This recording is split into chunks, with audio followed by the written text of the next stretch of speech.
I pozdrav ljudi, sa vama je Mitro99 i u današnjem Minecraft tutorialu ću vam pokazati kako da napravite beskonačan izvor vode.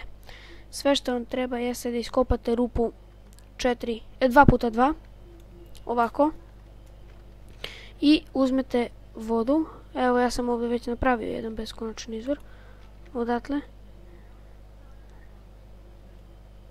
i stavite tu na jednu ivicu i uzmete još jednu.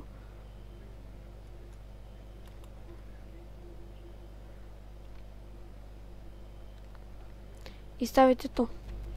I sada kad uzmete, evo vidite, pustim tu i ona nikad ne može da ne stane. Jao.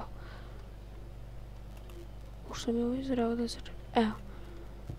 I gledajte, sad mogu da uzimam koliko hoću. Pa iskopam rupu, stavim tu. I dalje ima, znači, to ne može nikada prestane. I to bi bilo to, nadam se da vam se svidio moj Minecraft tutorial. Ako jeste, kliknite like, ako nije, kliknite dislike i naravno subscribeujte. Poz!